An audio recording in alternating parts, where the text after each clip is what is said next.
Welcome to episode number 43. The guest for this week's episode is Leon Wamari, a dynamic and inspiring young man. Leon shares his views on a wide range of topics, from the power of consistency and personal development to the influence of social media on academic life, and also some of the challenges and opportunities of being a young person in today's world. He also touches on life on Boyle and his hopes for the future. So make sure you check out his podcast over on Instagram at I Talk Real Talk.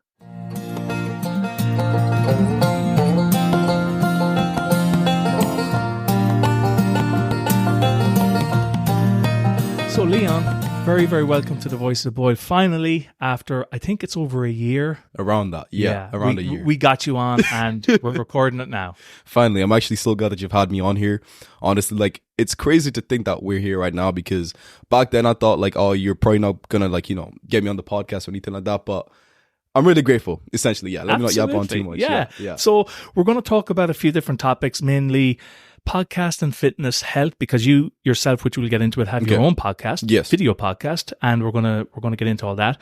But before we do, one of your recent Instagram clips you had where you asked a question that so many people struggle with, you said, is tell me a bit about yourself.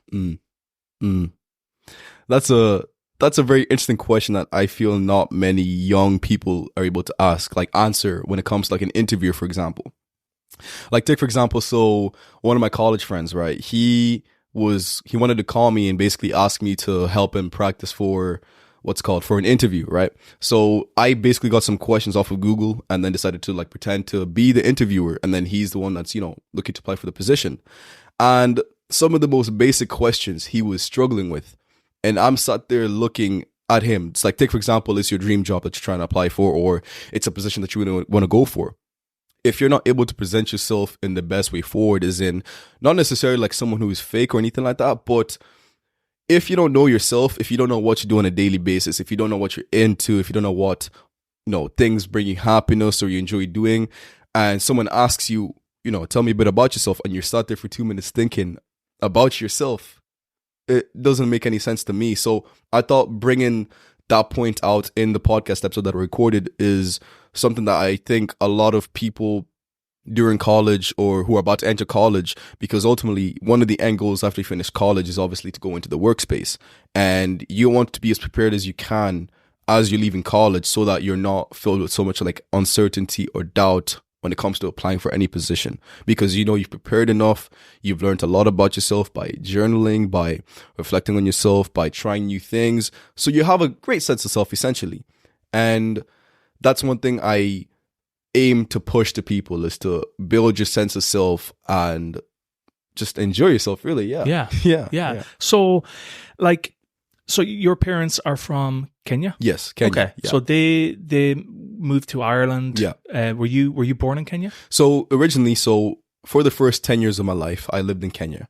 But realistically, it's around 11, because from 2016 to 2017, we had to go back, because in 2014, we moved to Scotland with my mother and my stepfather. Because my father, he wasn't necessarily so present in my life, with a lot of young kids out there, right? He wasn't necessarily so present in my life, and that's not really anything that's affected me as an individual. I don't have any hate or anything towards the man, right? So we moved to Scotland for about a year and a half, and that's really where now my English, right? I get this compliment a lot. People always compliment my English and how I speak to people and just the way I communicate, right? So my English started to really develop when I was in Scotland, because naturally it's a majority English speaking country. So I used to speak like the stereotypical African child, right? So hello, how are you today? The pure one, right? Right. And over time, it's just started to improve. And then, as you go through puberty, you get to a voice break and everything like that. And then we moved back to Kenya because we weren't able to live in Scotland because of, papers and all of these qualifications and everything like that. So we decided to come to Ireland. Well, my mother and my stepfather at the time decided to come to Ireland, and we came in May 2017. And from there, unfortunately, my stepfather passed away in 2018. I think it was March, due to cancer. So that was really unfortunate. And we were only around a year in Ireland. And so you can imagine all of the things that my mother was going through, and, the bills to pay and just looking for a place to live. Because we used to live out in Clunlu. for the first, I think, 2 years, or the first year we lived in Clunlu, and then we decided to move into the actual town in Boyle. And that was, you see, the thing is, I feel like when you're young, you don't really notice how much work goes into, let's say, like living in Ireland or like living in a new country. Because I've noticed from me living in Kenya, now I'm meant to be talking about my parents here, but No, that's all this is really cool. Yeah. So, like, as I was in Kenya, there's like, this may probably be like, maybe looked at differently or anything like that, but when you've lived, let's say, in a third world country for a long time, a less developed country, there's everything over there is different. And the way people interact with each other, how much money is in the economy, how much work there is, and everything like that.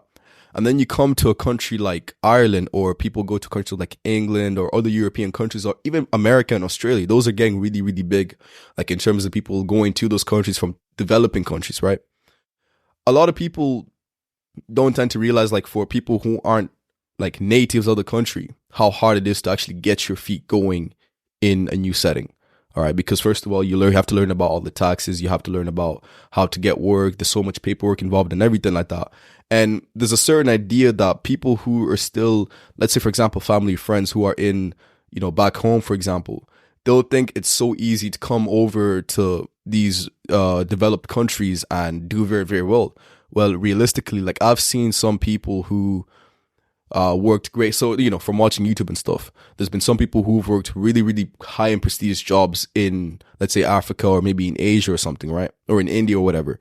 But when they come here, a lot of the times the qualifications you have from your own home country don't necessarily have as much value, quote unquote, in the developed country, for example. So they have to take up jobs that are like much lesser, for example. Like, there's nothing wrong with like being a cleaner or anything like that. But compared to you, let's say, for example, being a banker and going down to a cleaner and having to work your way up, it's crazy. So those are things that I've noticed as I've grown up about living in Kenya, living in Scotland, and living in Ireland, and also doing a bit of traveling. But back to the whole question. So my parents, so my mother, so in Kenya, there are 42 tribes, 42 plus tribes. So my mother is a Kikuyu, and my father, my original father, he's a Luo. And so Kikuyus are known for their charismatic energy. They're known for the resilience. They're known for also loving money, or just knowing how to make a lot of money. Because some of the really, really wealthy people in Kenya, for example, are Kikuyus, right?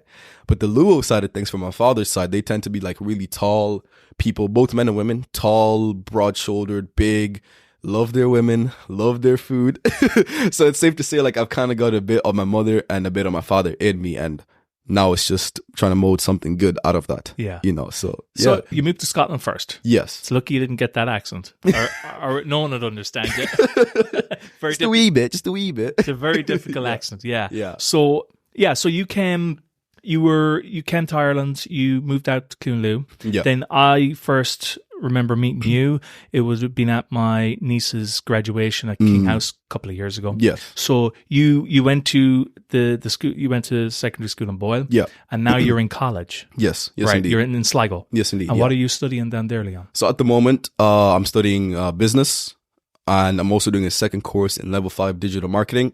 Because naturally, at first, what's crazy is leading up to my college application for the CEO, the whole process, I was really big into like running and fitness and all of these things. So naturally, I thought, since I'm enjoying this so much right now, I would like to do a course in it. So my first option was health science and physiology for level 7s and level 8. And that was my first option. And the second option was business, because I wasn't really too keen on business. I didn't really care about any of that. I just absolutely loved like my health and fitness. And I thought this would be great to share with people, because I would always post on like my Snapchat stories or Instagram, either clips of me working out or small motivational talks that I do. And my mother would literally record me walking down to the Lockheed, where she just records me talking to the camera, and then I post that.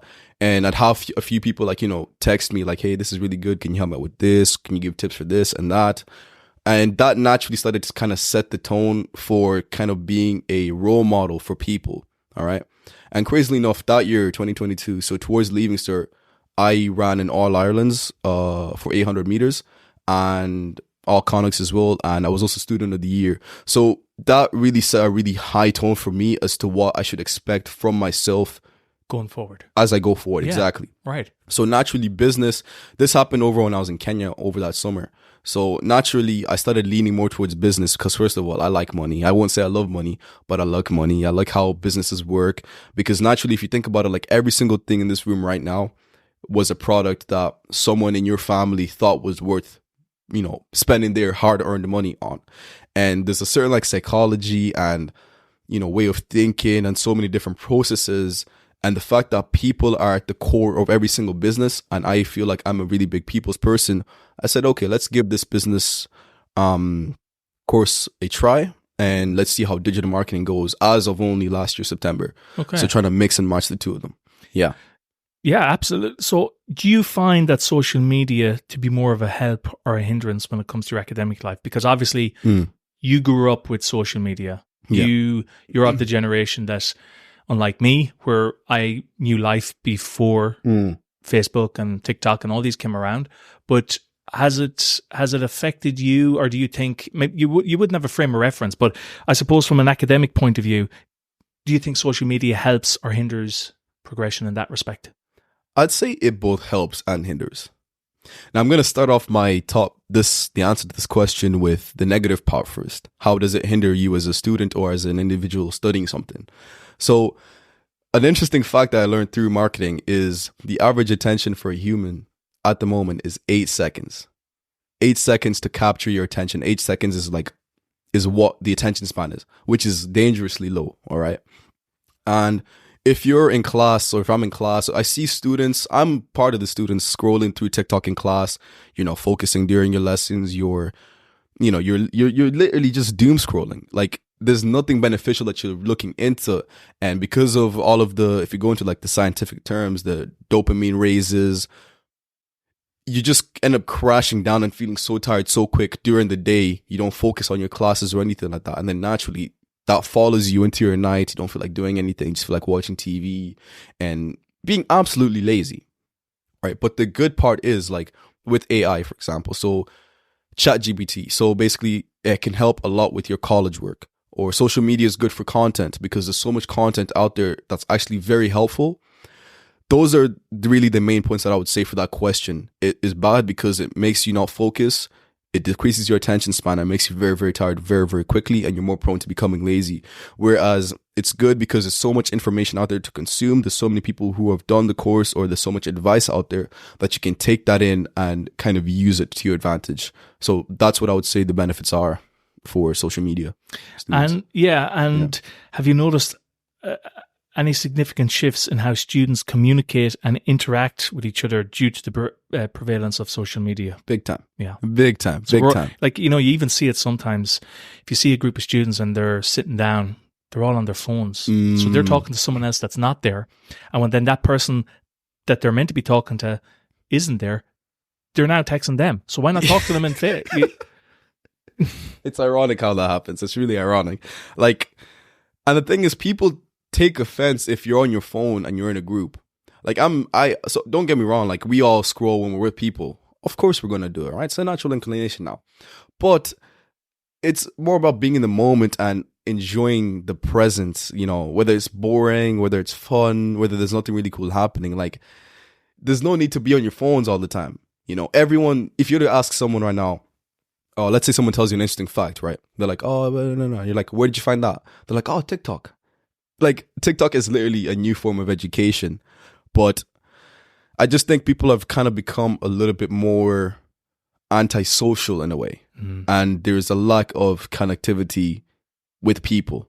We're all obsessed with, how does our Instagram page look, or how many likes did I get on this post, or all of these things. And it's just metrics that don't really matter. And it's like we're getting so far away from ourselves, from the present moment. Just like me and you in right now, we're talking, we're having a conversation. We're all so far away. We're always thinking about something, a new fact we learned, oh, this person's died, or all of these things. We're never really on, like, in the moment all of the time. Yeah. Yeah. And that is a big one. So Leon, then do you feel a pressure yourself because of the advancement of social media to maintain a certain image or reputation, if you like, as a student? And how does this affect you? As a student, big time. Because if you're a student and you are a practical person, so you first get the knowledge and you want to apply what you've learned, there's kind of a big expectation or pressure that you put on yourself. So with me personally, I love marketing and I love understanding how social media and all of these new platforms work.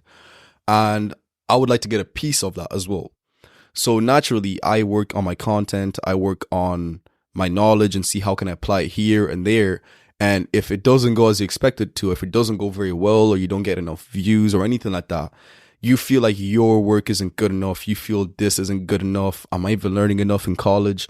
You really start to doubt yourself. And the ways to manage this is just simply understand like it's a long process. All right. Like there's no need to like have so much pressure on yourself. Like as a student, you already have enough to worry about with college. So really adding on extra pressure isn't necessary unless that's what you really want to do.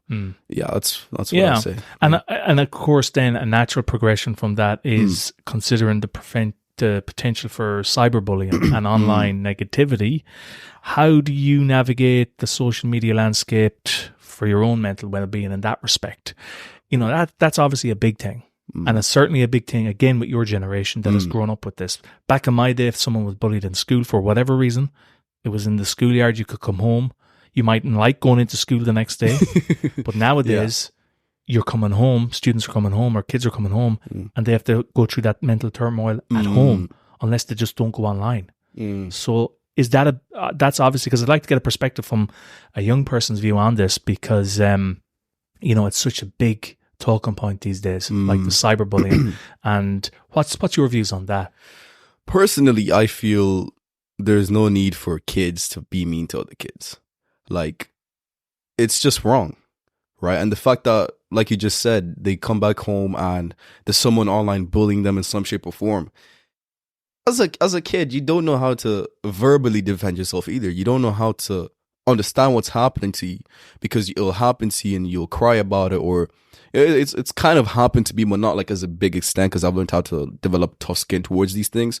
But as a child, like, those are things you carry on in your life. I even have friends who have been bullied when they were younger, and they're still really insecure about things that some either random person said or some person in secondary school said to them. And that's not necessarily really very fair, because you destroy someone's self-esteem and you destroy their belief in themselves. No matter how much external validation they get, no matter how much good they get, you always focus on that one thing.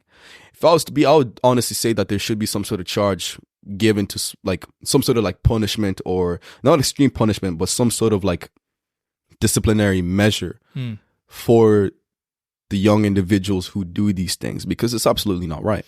It's absolutely not right. I think in Ireland there is a discussion at the moment, and it's a kind of controversial one, but should children under the age of, I think, I could be wrong, 16 or 14, should they have a mobile phone? Should they have a device that's connected to the internet? Like, we see the age is getting younger and younger every day. There's a big talking point in Ireland at the moment, because, again, not every child that has access to a phone would have tough skin.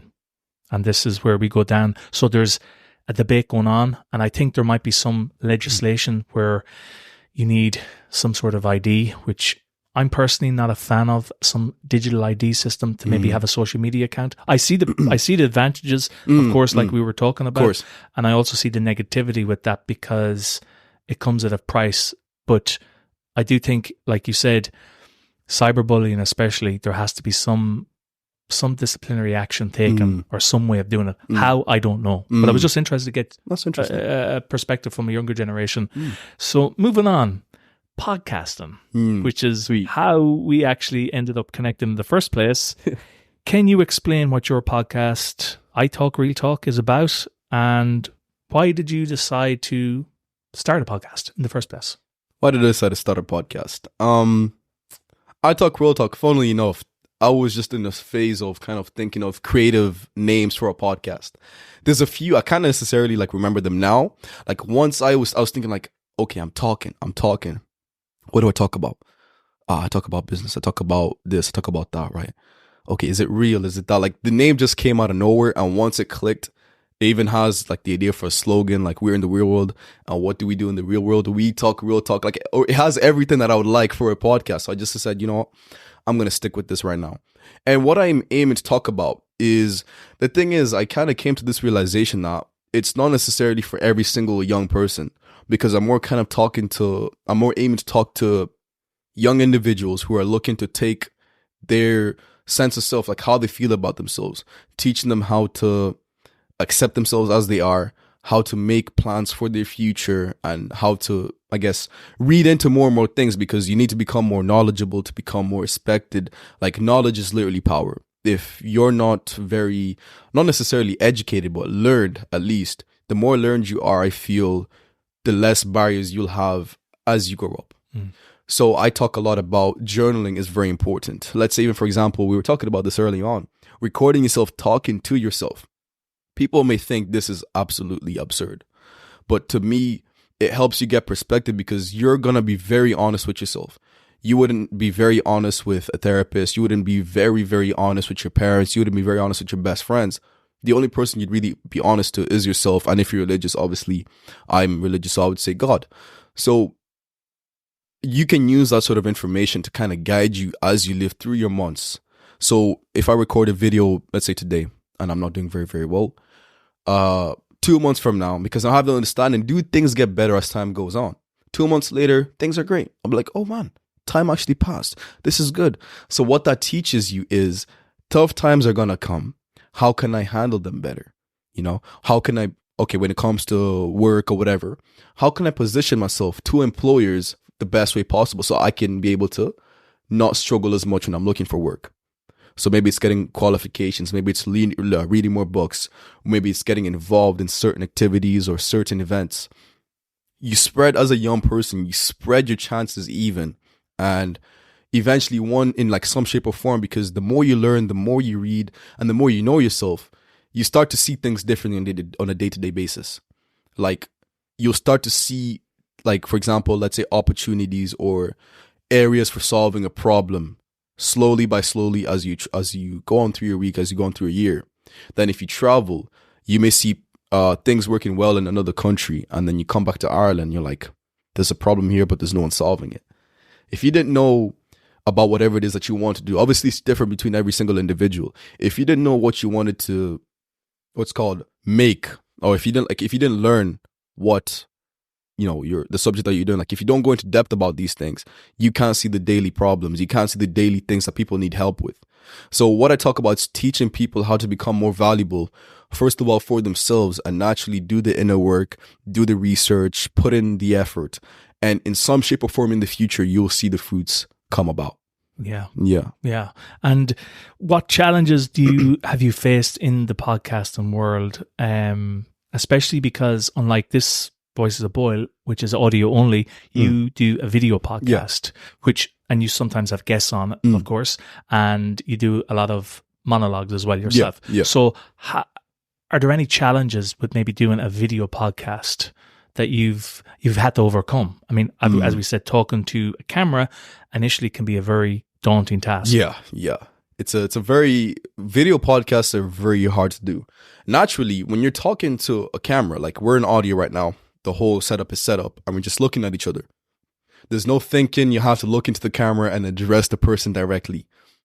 So you're kind of more on your toes when you're talking to the camera, because you're trying to sound a certain way and present yourself a certain way, and it sometimes doesn't feel natural. You know what I mean? And then the work that goes into editing the podcast afterwards, and then getting the clips, and then scheduling the clips, and then posting the clips. Promoting them. Exactly. It all takes a long time, but the challenges with the podcast, consistency. I don't know if you've ever faced this, but consistency is very hard when it comes to posting episodes. Absolutely, yeah. Well, I think that was one thing when we started, was because we wanted to do one every 2 weeks, which when I started, I thought, let's do one a week. And Florence, my wife, says, no, let's do one a month, because she knew that the editing side of things, and we came to one every 2 weeks. Okay. But as you said, consistency is key, because your listeners, they expect it every 2 weeks, and it's just something for you. Then it makes it easier for scheduling as well.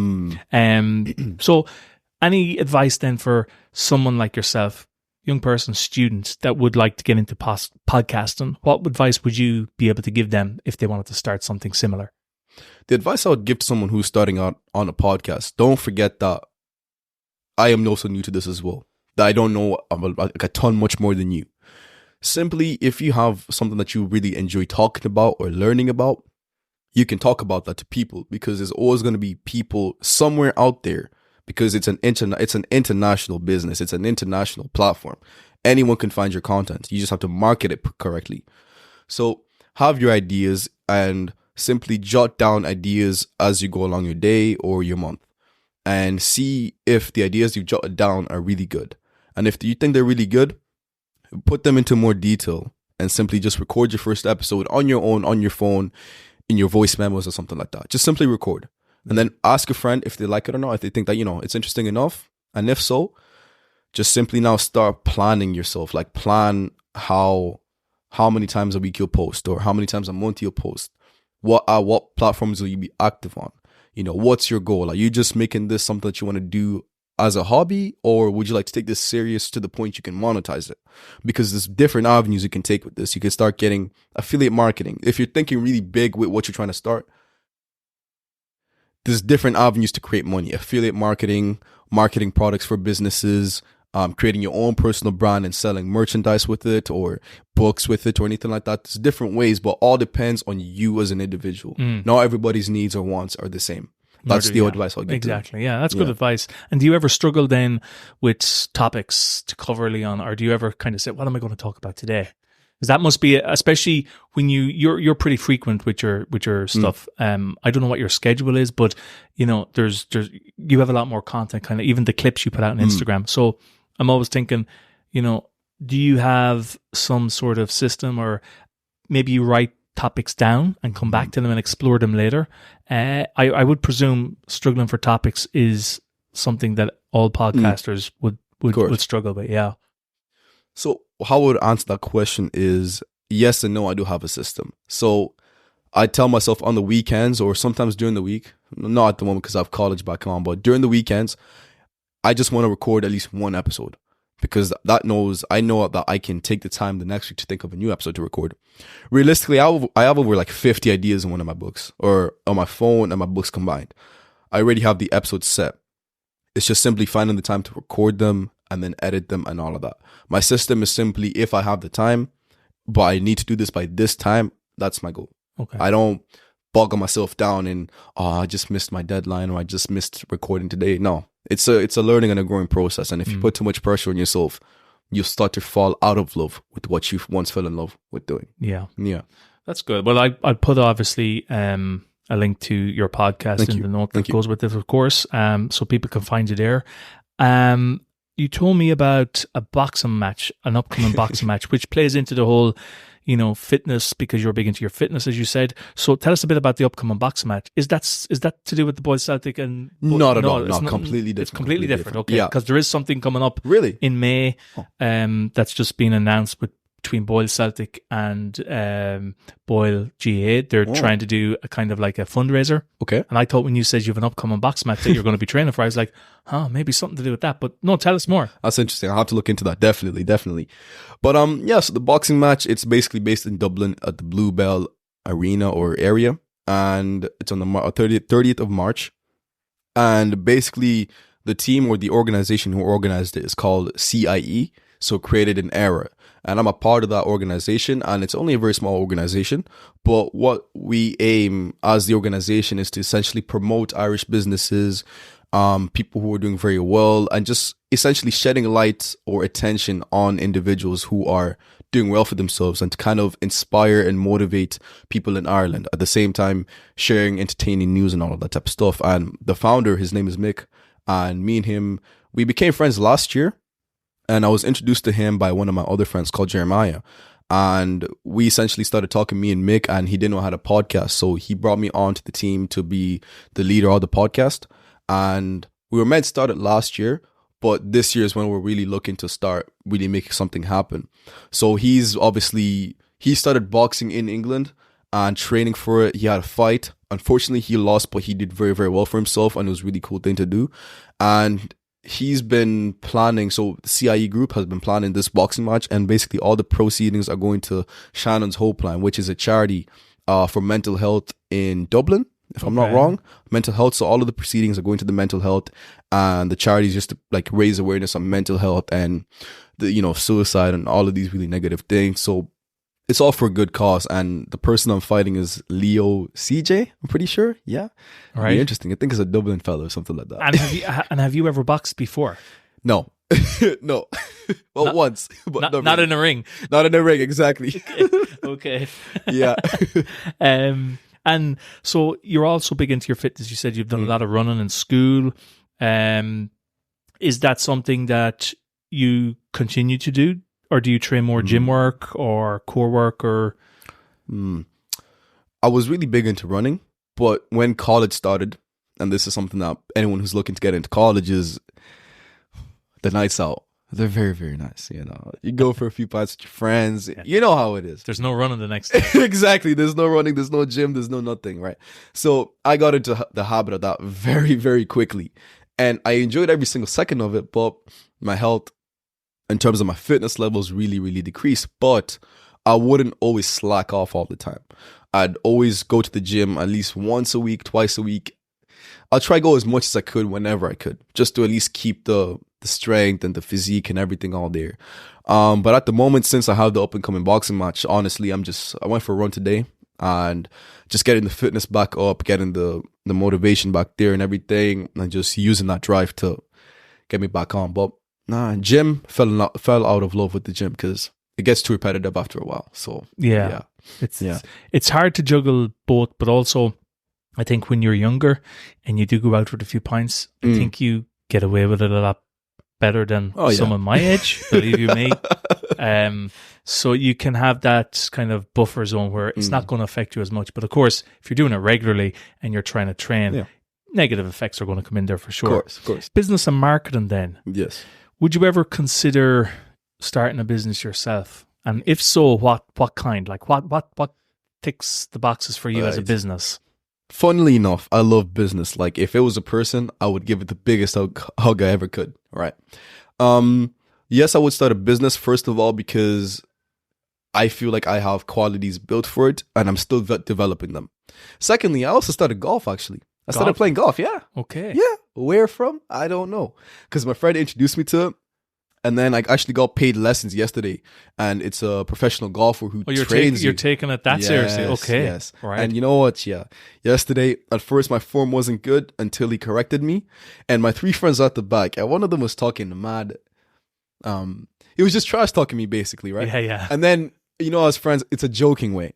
Just to kind of help you, focus a bit more. My coach didn't think that he was joking. He thought he was being serious, and he started going right back at him. Even told him to come take a shot right here, right now. Yeah. He flopped it so bad, and then there's just me, just hitting it all the way. You like it. Like it. You're only playing it a short time? Like literally just about a month now. Yeah, not that long. Yeah. But the reason I say golf is because why do I want to start a business? Well, I know a lot of the business deals go down in the golf course. You're thinking business. Thinking ahead. Good stuff. Good stuff. Yeah, you're thinking, myself, I'm into the online marketing kind of space. So that those kind of businesses appeal to me. Would you be more kind of brick and mortar style, or would you be thinking, online side of things as well? Online side of things. Honestly, it's much more manageable. You can work anywhere at any time. The idea people push online is that, have your own online business. You can work anywhere, anytime.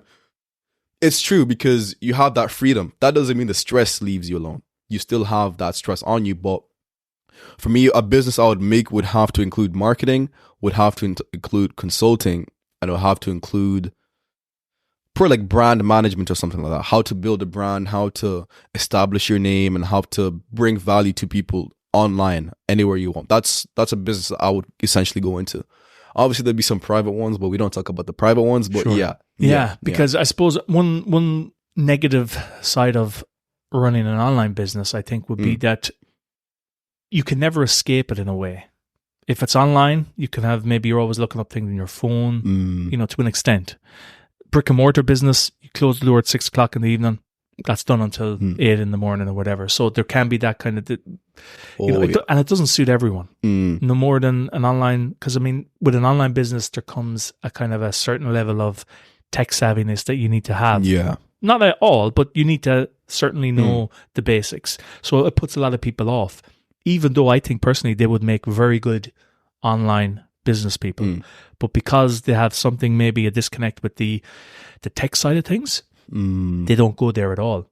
But how do you see the intersection maybe between podcasts and fitness and potential businesses in the future? Do you think, there's going to be a big push? Because obviously we know now there's a lot of online for mental health. There's a lot of, there's a big push.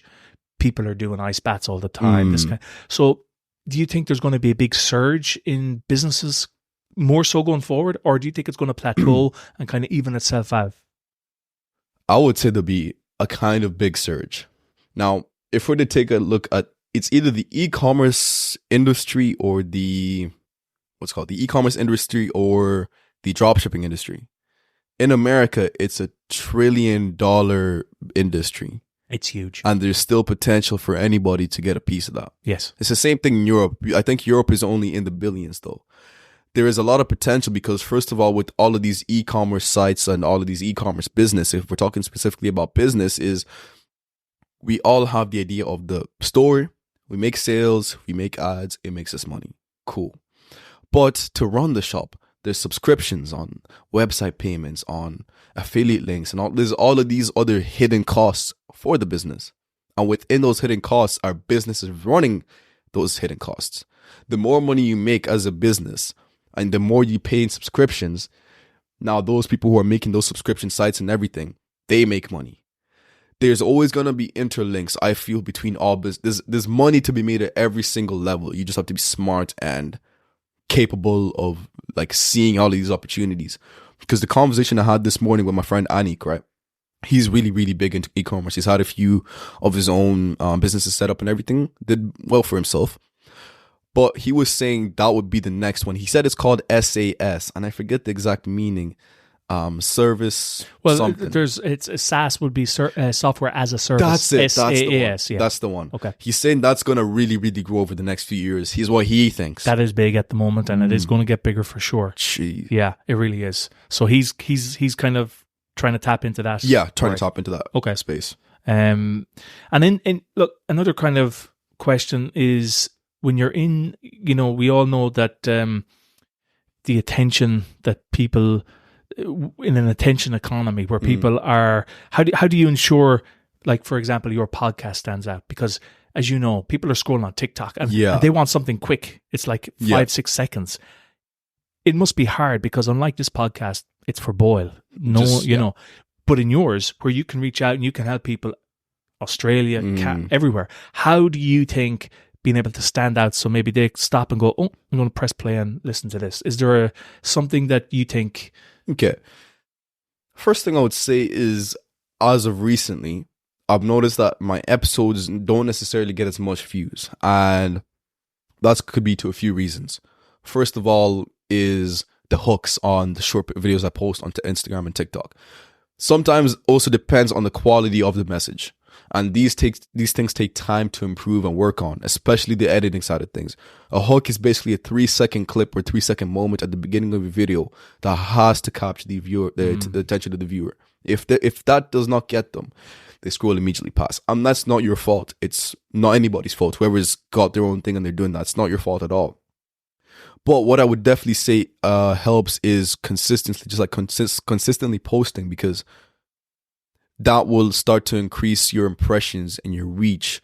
So the more you keep pushing, and if your content improves, even if your content doesn't get a lot of views, even if you keep just pushing out your content, but it's good, one day, whether it's 1 year from now, 2 years from now, 3 years from now, you'll have that big breakthrough. And that's when everything will just change. Yeah. It takes a lot of time with this. Gary V, who I'm sure you're familiar with, he also would have had the Wine Library, his YouTube channel, back way before Gary V was even a household name like it is now.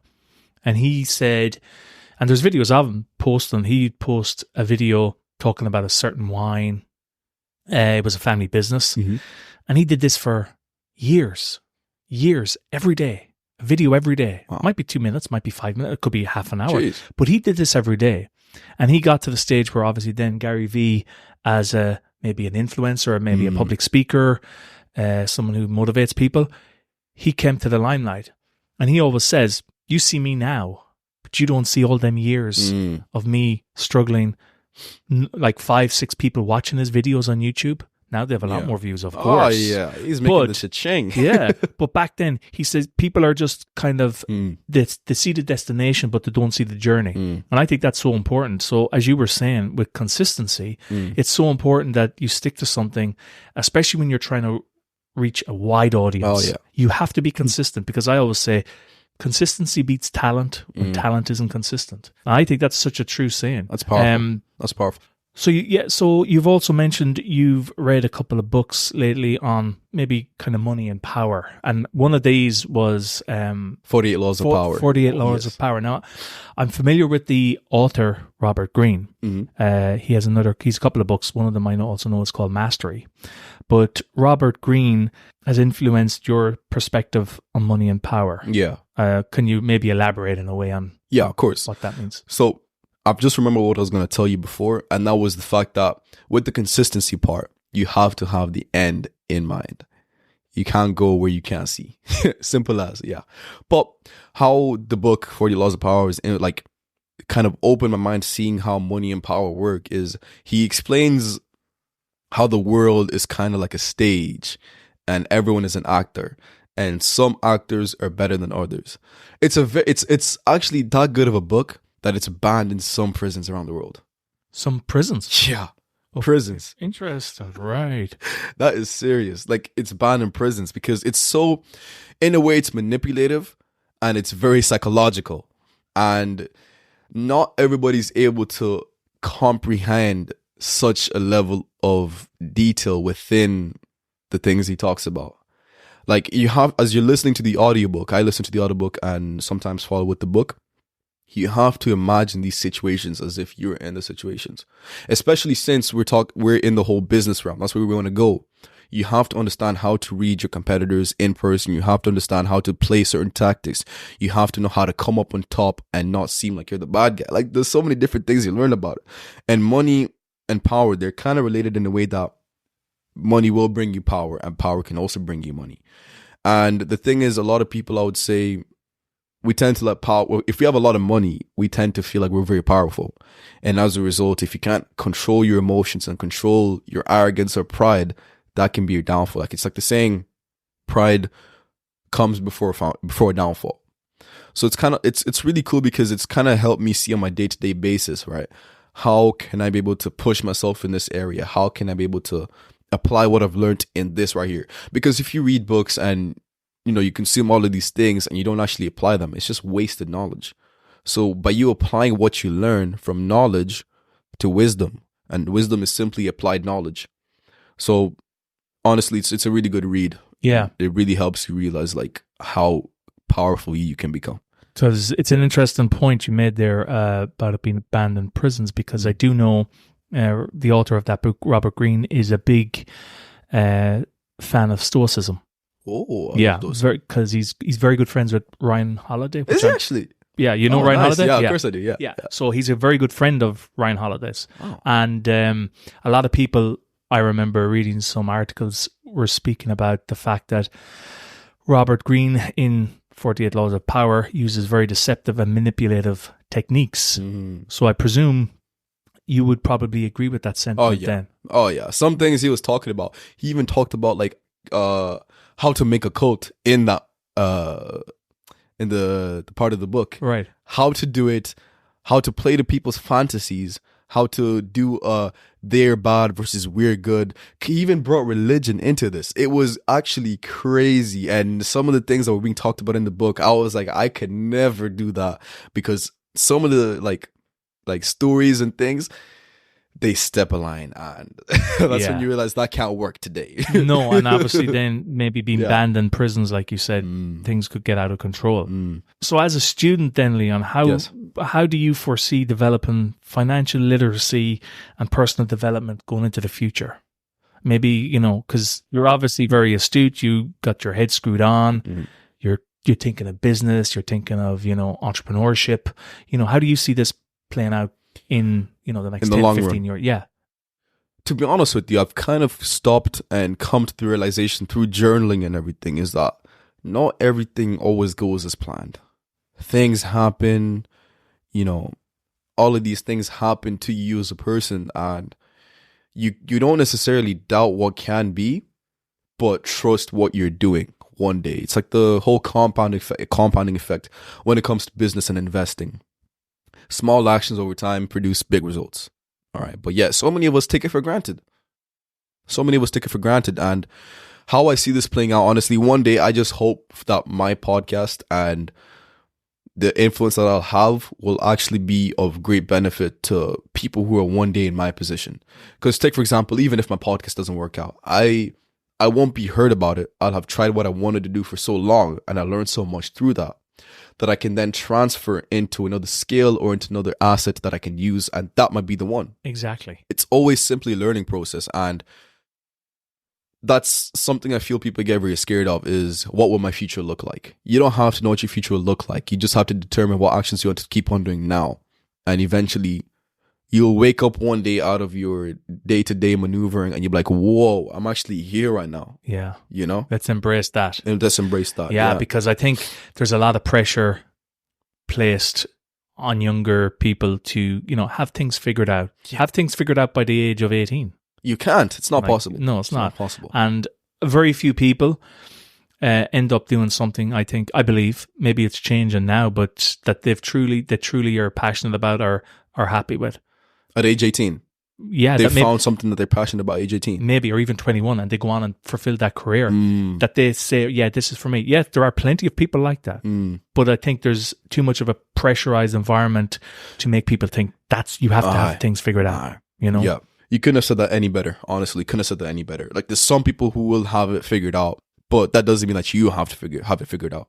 Your own way will come to you in some shape or form with time in the future. It doesn't have to be like theirs. And that's what I love about the internet. I know it has its negativities and it has everything like that, but I do think the advancement of the internet has, I mean, I know so many people that dropped out of school and they're half my age and they've dropped out of school and they're running multi-million euro businesses, dollars. They're in, you know, this is why the internet bridges this gap between having to, you know, go to college. I'm not saying like you shouldn't. I'm just saying it's not for everyone. Exactly. Just like everyone, you know, doesn't have to play sports.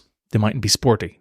They could be good at other ways. So I think, you know, the likes of that, it's so good that there's options nowadays. Absolutely. Back in our parents' days and all that, they didn't have those options. So it was different. But now we don't. So we should, you know, as you said, embrace these kind of opportunities that we have. So what practices or habits, Leon, do you incorporate into your daily life to promote personal success and development? It's very simple. I'm not a big man when it comes to this. I have a quote on my wall right above my mirror that I look at every single day. Some may call me obsessed. Okay, whatever, right? But I read it whenever I'm feeling low. So it goes like, remember, you are in control of how you show up in the world. I hope you choose to be big and not shrink for the comfort of others. Let yourself bloom wildly and freely without regret. When I read that in the morning, I know that if I want to feel big and bold today, then I will feel big and bold today. If someone else is uncomfortable by that, that's their own problem. If someone else likes that and they like some of this energy, you share it to them. You know what I mean? So it's kind of setting myself up for success in the morning. Sometimes I don't read it. Let's say, for example, I wake up late for college, like this week I mostly have, right? It's a terrible feeling. And then a 30-minute drive. Instantly, I have to do this, I have to do that, I have this work to do. Well, my head is literally all over the place. But I wake up in the morning, I tell myself, stop, I have a bed. I look outside, if the weather's terrible, I look back inside, right? But like, I just appreciate that I'm here. I still have time to do what I need to do during the day and stay as focused as I can. If things go off track, it's okay. Just redirect yourself if things go off track. And hopefully we get back home at the end of the day. And are we happy with what we've done? If not, how much time is left in the week? If there's not much, what can we do for that next week? Or if there's a lot of time, just simply reorganize recollect yourself, and keep moving. Yeah. That's a very, very good statement. In fairness, yeah, very good. What's your one? My kind of belief is that you've got to be happy and healthy. I think if you're happy, you will be healthy to an extent, and vice versa. And I think everything else in life falls by the wayside. Because if those two aren't met, it doesn't matter how much money you have. Absolutely. It doesn't matter where you live, what car you drive. And of course, when I say happy and healthy, I'm including family in that. Of course. If family is an important value, which for me it is, of course. So that would be kind of the and I always say that, that for me is what I value in life. That was a great answer, by the way, I have to say. That was great. Yeah, so I mean, look, as a podcast host then, how do you see your platform contributing to the world around you going forward? I know you kind of said if it falls away at the wayside, so what? You've learned valuable skills that you can turn your hand at the next one. But in an ideal world, 5 years from now, I talk real talk, hundreds of thousands of followers, whatever. Inshallah. If that means something to you, it doesn't mean everything either. Like, these metrics are only, metrics that we're talking about to make it easy explainable. But how would you see the podcast going? What road do you see it taking in the future? First of all, this is any ideal world, right? Yeah, of course. Okay. I would like it to be very much so real. Not based off of just numbers, off of followers, off of likes, off of shares. It's all pointless at the end of the day. You still go to the toilet the exact same way as the person opposite you. It's the same thing, right? For me, true success would be I wake up in the morning, I've been called to go to a show somewhere, and I go and I talk things that people resonate with. And then let's say, for example, I've talked on that show. I would have an event, let's say meeting during the week or something like that, and people who really benefited from the podcast actually show up. And we all collectively have. So we'd be sat here, like, for example, I'd be like, oh, I'm bringing you back on, come on the show and everything. Promote your podcast and everything. We have a great conversation. And then we open the questions out to people as to what we've either talked about, as to their own personal problems or ambitions and everything. That to me would be true success, because I know all those things that I talked about when I was younger, now people are listening to this, and instead of just letting it be that and let it be a number, let them come in and let us all collectively change our view on these things for the positive, for the better, to then transfer these things. Because I'm thinking long term, I'm thinking teaching my kids these things so they don't make the same mistakes I did. And someone else out there would want to do that for their own kid. It's creating a community that's real, that's diverse, that's authentic, that's inspirational, where we thrive together. And the numbers will be great, the money will be great, but the real power is in how much you change someone's life. Yeah, because a lot of people, I think, they strive for the big numbers, the big share. But I think, as you mentioned there, if you have a small, engaged community, it's way better than a large, unengaged. Exactly. And I think if people strive for that more, they bring more value to the table. And like you're doing with your little videos and your little clips, there's like, when I watch them, I view them as little sound bites. And I really enjoy them because you get a message out of them and it's something you can take away. So I see that value, and I think that's great that you're doing that, and, long may it continue for as far as I'm concerned. So one of the last few questions, like, what age are you now? You were 20, 21? 19. 19? I'm 19 now, yeah. Wow. Okay. 20 in July. Yeah. Okay. Wow. Well, so like, what's it like being a young person? Like, I know you can say, well, I have no frame of reference, of course, but when I was your age, obviously the world was a different place. You would have no recollection of that. But like, for my generation and the older generation that will be listening to this episode, what is it like being a young person today? Maybe in Ireland, for example, because we can relate to that. Okay. First things first, I would say is that we live in a very different world. Like, it's not how it was, like we were talking about early on. It's no longer just like in person. There's now different ways of putting yourself out there. There's different ways of getting education. There's different ways of getting to know new people. So if I was to talk, like, being young, I feel like sometimes our parents, even my mother sometimes, like, she doesn't understand the things I'm doing until something happens out of it. And then she's like, whoa, wait a second. I don't know my kid could do this. Same thing, a young 16-year-old boy came to me one time in the gym in Results, and he started asking me, can I get some advice off of you? So He told me about what he was doing in England. Like he's 16, studying law and some of the subject.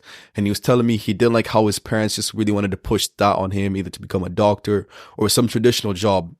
Whereas he at 16, now you might be like, how do you know all this at your age? He at 16 knew quite a lot about dropshipping and stuff. E-commerce at 16. That's what I was telling you, yeah. Yeah.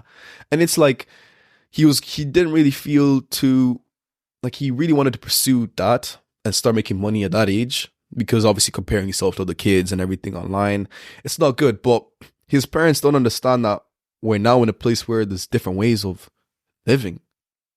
Being a young person, it's hard because obviously the expectations you have from social media, the topics kind of like repeating themselves, but the expectations you have from social media, you have to be good looking, you have to be doing this, you have to be making this much money, you have to work this type of place. We think about this all the time, but we don't talk about it all the time. More peer pressure, vaping, alcohol, it's still very prevalent. Negative thing. I am included in that space because of peer pressure and going out all the time. That's very destructive for our health long term, you know? But the good thing about being a young person at the moment is just the freedom of being that anything that you literally want to be, you can become. Yeah. That's a great answer. Beautiful. Yeah. Because it is. Because as I said, you have a lot more opportunities than potentially even I had. And of course, our parents even had back in their day. One last question. I'm curious as well. Yeah. You've lived in Boyle for a while now. 7 years now. Okay. What's your view on Boyle? How would you look, everywhere has advantages and disadvantages. Yeah. So give me advantage and a disadvantage of life in Boyle. Life in Boyle is it's quiet. I love the town. It's very homely. I have to say, it's very homely, beautiful scenery. Very friendly people. Like you wake up in the morning, if you're going for a walk, people just always say hello to you. It's good to have that small sense of community. Whereas if to be like Dublin, no one cares about you. So it's nice in that element. Disadvantages that I would say, honestly, there's not really anything that I find a disadvantage in Boyle. Apart from it's a very small town and there's not much that you can actually do in Boyle, I can never say I don't like Boyle. It's pretty much my second home now, if I was to be honest with you. Yeah. Well, as you said, you're there 7 years. Yeah. And before we wrap it up, I want to just can you tell people where they can find you apart from of course. Your Instagram, of course, so you can give the little plug? Yeah, no stress. So you can obviously find me at leon.wamari on Instagram or I Talk Real Talk Pod on Instagram. It's the same socials for Spotify and YouTube. Any listens or likes would really appreciate. But only if you want to listen to, obviously, like it's not meant for everybody. If you want to learn more about yourself and really take yourself to the next level and your mindset to the next level, my podcast would definitely be the one for that. But, absolutely. I can recommend it too. And I just want to say, Leon, thank you very much. I'm delighted we finally got to record this. So am I. It's been over a year in the making, so I'm delighted. And again, thank you very much. No worries. Thank you so much for having me on. It's been an absolute pleasure. No problem. Yeah.